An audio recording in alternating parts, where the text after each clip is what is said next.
Welcome, citizen, to another Starcraft Nation broadcast. This is your host, Venerati, bringing you the third of three in between MaDFroG and Fuzer. Fuzer spawning in the south, and we have MaDFroG in the north on Lost Temple. So this map, considering this is the second second out of three? No, I just said 3 out of 3. So the third map that we've seen so far, and each map has been relatively distinct in the fact that the first one we saw Delta Quadrant with its natural backdoor expansion, but there wasn't really a backdoor into the main base. This is a map where you don't have that natural backdoor expansion, but there is no backdoor period. This is a rather expansive base, which is really good for some sort of cheesy drops or proxy pylons if you get a probe running around in here, or Nidus worms, great, especially over in this corner. But we have an easily accessible and easily defended natural, unless, of course, you're going up against Terran, which they can abuse this high ground thoroughly. And even you can see Zergs coming up here with spine crawlers, with their range. They can definitely knock on all of this stuff right here. So either way, this high ground can be dangerous if utilized. You don't see it too often, and there's a nice choke point right here with corresponding high ground up here. So if you have spine crawlers or just any sort of ranged unit sitting up here, they will have the sight advantage over any unit that comes running in here, especially early game against Zerg. So MaDFroG will have to contend with this. It's going to be interesting to see how he chooses to go around it to morph his tactics, whether he tries to do a drop up here or drop the Overlord drops, but you don't really see that often. And how Fuzer chooses to also deal with this, because we can see spine crawlers up here, and he's going to have a hard time. But Terran, with the medevacs, really easy to drop. You can even drop the Thors. I don't see how a medevac can pick up a Thor, but it can. So we can also see him abuse this high ground up here with tanks, turrets, and marines, especially pretty early on. Of course, we're seeing Fuzer bring up a pretty standard opener, as he did last time, bringing on the orbital command. And we see MaDFroG doing the exact same thing with a pretty standard opener that we've seen him do the 2 times before, getting the spawn pool and getting the spawning pool, but of course getting the hatch down first with his natural. So both players pretty confident in their build orders. And we do have the factory coming down and the barracks flying over here. So once again, very standard opener MO.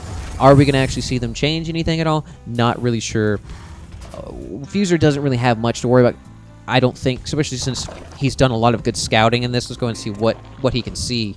Yeah, he sees that there are 2 hatcheries down there, and he didn't even actually spot that spawning pool, however, so he doesn't have to worry about any sort of baneling bust that early. And of course, now it could change, but either way, he can always scan.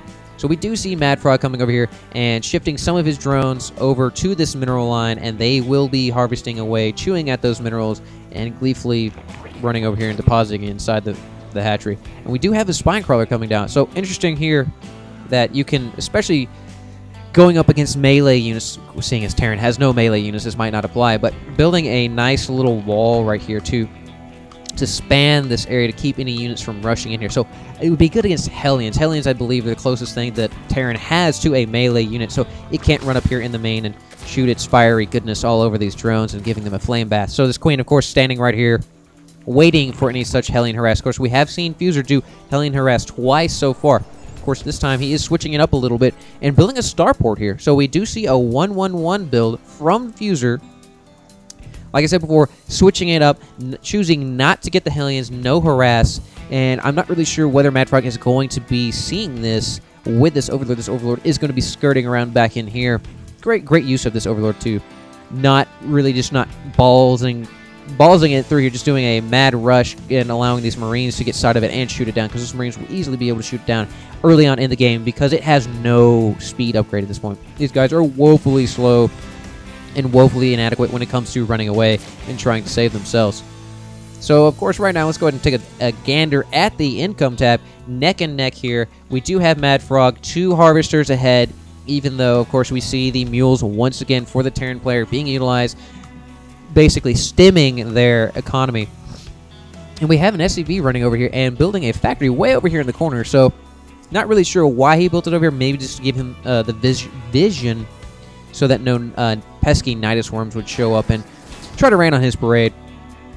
Are they back to the production tab, we do see metabolic boost coming online for MaDFroG. And of course, MaDFroG actually is in danger here. We're seeing Fuzer dropping down with a medevac, using the medevac to drop the siege tank and these 2 Marines, and we're seeing a missile turret coming online.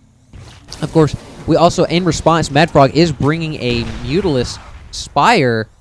So until that comes online, MaDFroG is kind of SLO or SOL, seeing as this tank is just going to rain hell all over this. Of course, we are seeing some spine crawlers coming online. Now, these spine crawlers can run up here in this corner, right here on this ledge, and poke, seeing as these overlords will give them the vision for it. So we do actually see these spine crawlers running up here, trying to dig in. They have a horribly long and painful dig time, so these guys are really going to be hurting. However, this tank is wisely backing up, backing out of the range, and that medevac picks it up just in time. However, these turrets are going to die to these spine crawlers and their spiky, pointy heads. And we do see the siege tank, however, responding by just pounding into them. This one guy is just gushing blood all over his buddies. And the siege tank is creeping forward ever so slightly, knocking that creep tumor out of its miserable life. And right now, MaDFroG is in a really bad position. Of course, that Spire did just complete, so we might see some Mutalisks coming over here trying to snipe this tank. We see these spine crawlers trying to dig in once again.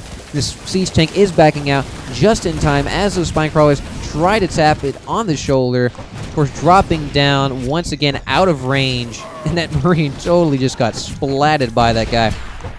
And we see them just barely not able to reach the siege tank. The range of 7 is just not enough, so the siege tank is going to be able to pound on them with relative immunity. And that one spine crawler is going to skitter away. His legs were not moving. Okay, he is going to float away. Either way, once again, we are going to see it go back and forth. And we do see Mutalisks coming up here, and they are going to try to snipe this tank. This turret is punishing them for it, however, and we do see the Mutalisks actually hitting the medevac. I don't know about that call. This one Mutalisk trying to run away with his leg in between its tail in between its legs, and that turret does put it out of its misery.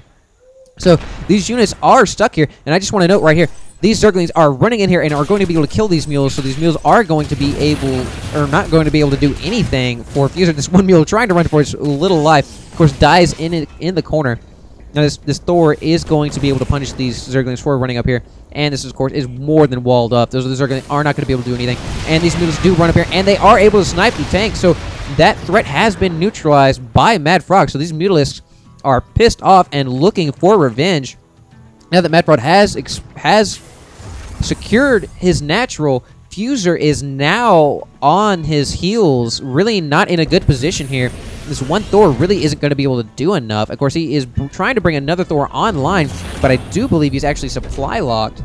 Yes, he is. Both guys are supply locked right now. Of course, right now we do have the barracks coming up here. Are these Zerglings going to be able to make it up the ramp? Yes, they are. This barracks. Oh, that is terrible luck. This Thor is going to go down to these zealots. No, they are going to go down to these lings.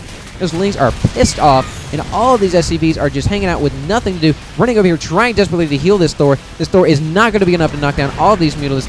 These Mutalisks are just raining hell down on these SCVs. These SCVs are running back to the safety of the turrets and really have nothing to fight the ground except themselves, so they are going to go to armed in this militia battle.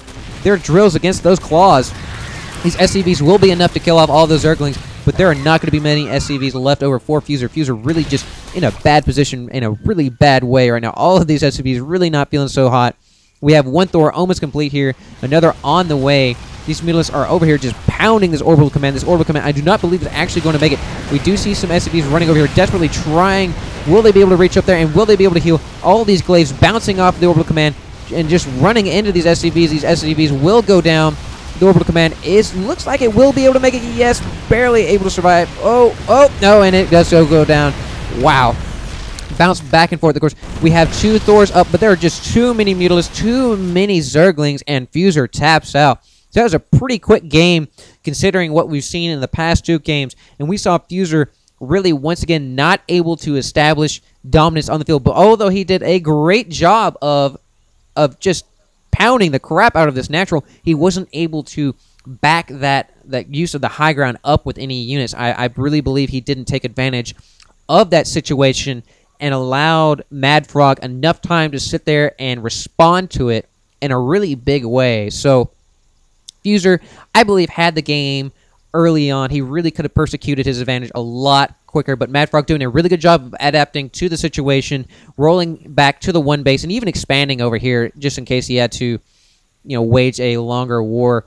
But as always, we did see Fuzer tap out. MaDFroG is victorious in this match setup of 3. So, guys, if you like what you see, let me know. If you don't, let me know as well. I really would love to hear some feedback.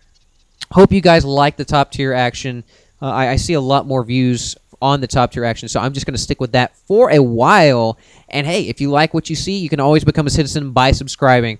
So until next time, citizens, stay safe.